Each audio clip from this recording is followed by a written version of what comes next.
Hello, yes, I am filming this in the same day as the last video that I filmed. You probably didn't notice that until I've just said it right now, but here we are.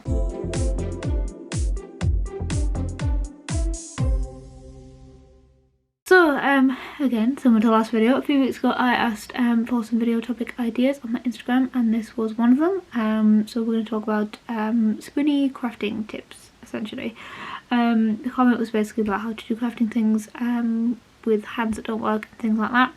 When I first got this comment, I was like, I don't think I do anything. And I was like, no, wait, stop. I definitely do things. I definitely do things in a different way, because I do most things in a different way to most people. So I was like, right, okay, so take a step back, think about this. How do you do this differently to other people? And at first I took this quite literally. I was like, what do I do hands-wise? Because that is honestly the hardest bit. It's really intricate things with my hands. And the first thing I thought of was this. So this right here, gonna focus, there we go, is a hand drill, and when you are making resin pieces and you need to put a hole in them, you need to hand drill those pieces. This is one of the hardest things physically that I have to do. This is very difficult for me to put pressure on it and to also turn it at the same time. So basically this bit at the bottom spins, so you hold that bit steady and then you spin the rest of it like this. Even doing that hurts. So that is the hardest bit to do, and you need to drill a lot. So there's a few things I've adapted on this to make this a little bit easier. The first thing is you are supposed to be able to change these drill bits, but I found that the way that I had to hold this at like an angle, I had to change it quite often, meant that this drill bit kept coming out. It also kept unscrewing this bit on the end here. So this is no longer a replaceable drill piece because I've super glued all the pieces together, and this made this a lot easier. It means that I could change the angle up a little bit more so that I wasn't putting the same pressure on all my hands. So that straight away was something that I do to help my hands. Something else that I do when I've got really thin things like this is, for wearing a jumper, I will quite often hold it in my jumper, or if I'm wearing my dressing gown, I'll hold it like that. This is for a few reasons. One is that I don't have to push as hard on this to do the drilling. One is that my hand is already hurting from doing that. This was a mistake. That I have to push it down, and this stops it sliding as much. And my rubbish skin also gets blisters quite easily, so doing it like this, trying to hold it like that, means that I'm much less likely to get a blister on these bits of my hand, which I quite often get when I'm doing this right there. I quite often get the blister, so that helps with that. It also means that it's a bit thicker, so that is a big one as well. I find it quite hard to grip these for a long period of time, so by putting something over it like that, it is just a little bit thicker, so it's a little bit easier to hold on to this. Now I do swap hands, but I'm a lot less dexterous with my left hand because I'm not left-handed, so that does make this a little bit harder, but I'd rather do it slower and get it all done than quicker, which is a little bit contradictory to what I'm just about to say as well, which is that when I'm working with resin and I know I'm going to have to drill it, I try and drill it as soon as possible after demoulding it, because the resin is softer then, rather than waiting. I only do this, you know, small pieces at a time. I'll drill like 1 or 2 pieces at a time. Sometimes it'll take me multiple days to drill one piece, but I will do it like while I'm watching television or something else. So I'm not focusing on it, and I just get through it, and I try and drill as little things as I possibly can, because I know that is the hardest bit. I will try and buy moulds that already have holes in them, so I don't need to do things like that. So this is definitely a thing that I avoid doing as much as I can, and I've actually have made some adaptations to this tool itself, and also how I use it, which helps me with that. The other thing that I find the most difficult is mixing things. Now the type of crafting that I do, so jesmonite and resin, involves a lot of mixing. I find this quite difficult. I currently don't have any tips for this, to be completely honest. With resin it's a little bit easier because when you mix the resin, you can mix it all at once, because it takes quite a long time to start to set. So I will mix it all at once, because normally if I'm doing it, it's easier to keep going, and then once I stop, the pain will kick in afterwards. So if I do it all at once, I've done it. Jesmonite is a little bit harder because it sets so quickly. You've got minutes to pour it before it's going to start to set. So I can't mix it all at once. I have to mix it, use it, mix it, use it. So that is a little bit more difficult.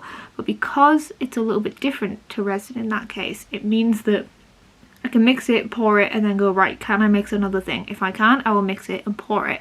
However, with resin, if I mix it and then I've completely tired my arm out doing the mixing, so I'm doing more at once, I have to use it or I've wasted that resin. So that, you know, there's pros and cons of this.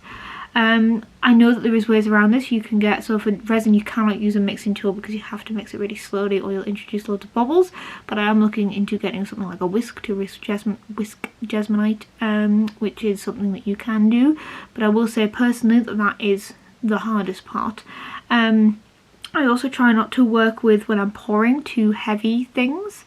If I'm pouring something that's quite heavy, so if I'm pouring, normally be Jesmonite, if I'm pouring more stuff, it is quite heavy to pour, so I try and maybe do it, like split it into 2 cups, and just so I'm not pouring something that's too heavy, because you have to pour it slowly, and then if it's too heavy and you slip, you might mess up the thing.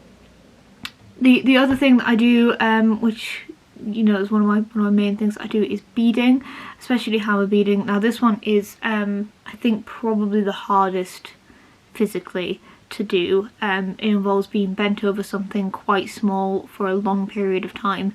This, I will end up with a bad back after I do this every single time. I mean, within about 10 minutes of starting, my back will start hurting.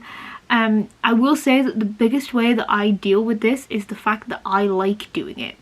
I get a lot of energy from doing these crafts. I think everyone has a thing that when they do it, they don't really mind the pain, or maybe they can cope with the pain a bit better. Something that gives you the energy to do other things. That's going to be different for every person, but for me it is making things, and it always has been. You know, even when I haven't been doing crafty stuff, I've been making videos and things like that. I don't actually care if I'm very good at it, but that has always been the thing that gives me motivation and energy to do things. So while I'm doing these things, I'm almost in like a sort of flow state, which does help to take my mind off the pain. It definitely doesn't override it. I definitely know that it's still there, but I'm more likely to put up with it for longer because I know that it's a thing that I want to do, and it's a thing that I've chosen to do, and it's a thing that I can choose to stop doing, and that is the key bit, that I can choose to just stop and put it away.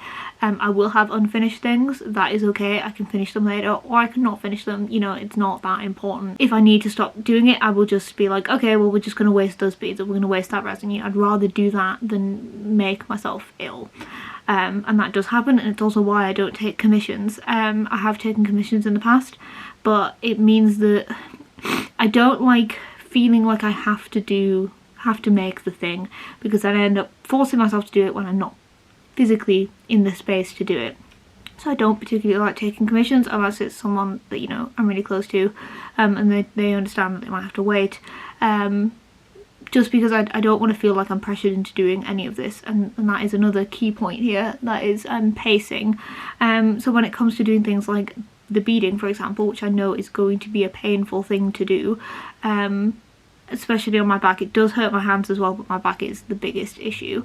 I do it, for example, I do it at the end of the day. I do it as the last thing in my day, which means a couple of things. I can only do it if I have enough energy to do it, which is a good thing. If I don't have enough energy to do it, I shouldn't be doing it.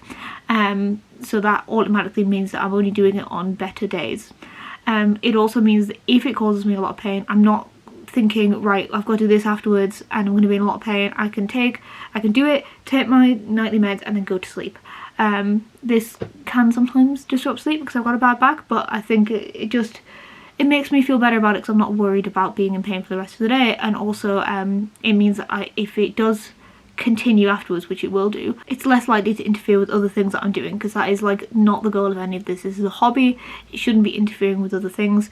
I will make time and put energy into doing this because I want to, but it should always be a want. It should never be like, right, I'm going to make myself ill to do this. That should never be a thing. It shouldn't even be a thing with like work things, but for something like this, it absolutely does not have to be. So I think pacing is a really big part of this, is picking the moment, being able to stop if I want to stop, like telling myself it's okay to stop, and just be more aware of like times of day where it's a good idea to do it.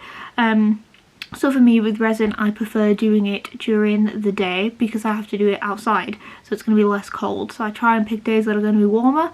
I try and pick times of day where it's going to be warmer because the cold makes things worse. So I try and do things when it is warmer. I mean, you have to do it when it's warmer anyway, but even during that day, if I'm like, right, I want to do this today, I look at the times a day and I go, okay, that's the warmest bit of the day, I'm going to try and do it then. And then if I don't do it, I don't do it, it's fine. You know, if I'm not feeling up to it, this is a fun thing. Like, I'm not forcing myself to do this. And also with things like Jasminites, I think is the easiest one to pace because making the individual things doesn't take that long, so I can go, right, finish this, am I going to do another thing? Do I want to do another thing? Okay, I have the energy to do another thing, going to do another one, finish that, continue. And it also isn't, apart from the mixing, I don't find that physically difficult because I can do it all sitting at this desk. So yeah, I definitely think like constantly checking in and being like, right, can I do this right now? Sometimes I don't know until I start, and then I start and I'm like, no, not feeling this, and that is absolutely fine as well. Sometimes I'll be like, I really want to make a thing, and then I start doing it and I'm like, actually maybe I can't make this thing today. So I'll go, okay, what else can I do?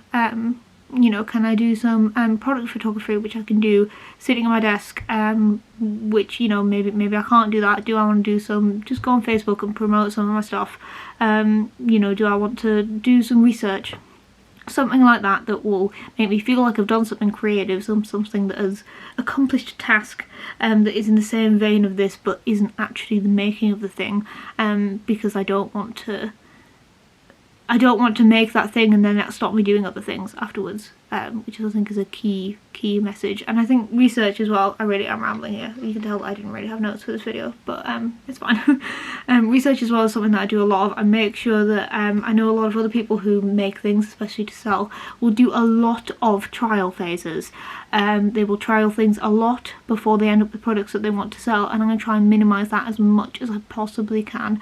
I will do as much research as I can, as much you know, looking at what other people have done, joining Facebook groups, scrolling through all the messages in the comments, watching YouTube videos, watching reels. I will try and spend, I mean, in some cases months consuming information about that media before I start it. And this is for two reasons. One is for money reasons, I don't want to waste the product, and the second is because I don't want to be wasting time making things that don't work, because I don't want to be putting energy into things that don't work. So that is another key thing, is that researching as much as you can, because if you feel pretty confident on something before you start, again, you tend to find it easier and quicker, but also I don't have the energy to be making a bunch of things that don't work and working out what went wrong every single time, and you know, ending up with a bunch of these failures when that is not what I'm trying to do, if that makes sense. So I think definitely the research phase needs to be longer if you want to minimise the amount of energy you put into making these things.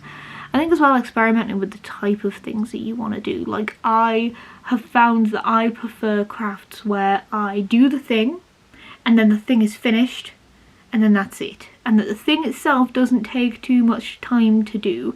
Like, I don't particularly like crafts like needlepoint, for example, where you can spend hours on it and make the tiniest bit of progress. Like, I much prefer to do a thing where, like, right, I'm going to spend this hour doing it, and at the end of that hour I have a thing that I have made. Like, I prefer those types of things, and that means that, like, if I can only put an hour towards it, I have achieved something at the end of that hour. Now, those tend to be higher intensity things, so maybe you would prefer doing a thing that takes a long time but is a bit more low intensity when you're doing it. I think it is just about experimenting, and again about research, you know, having a look at other people's crafts, what they do, how they make it easier, how to step it up, how to step it down, and again just doing your research. Okay, so I'm thinking that I didn't really have much to say on this. I've filmed a 15-minute video. I don't think there's going to be much edits in this either, so I'm going to go now because I'm sure half of you aren't even watching this at any point now anyway. So if you have any requests or questions, leave them down in the comments. New videos every Wednesday. Why did I just suddenly forget what day of the week I upload? Been doing it for years. If you have any requests or questions, leave them down in the comments. New videos every Wednesday. Like, subscribe, and watch out. I'll see you next week.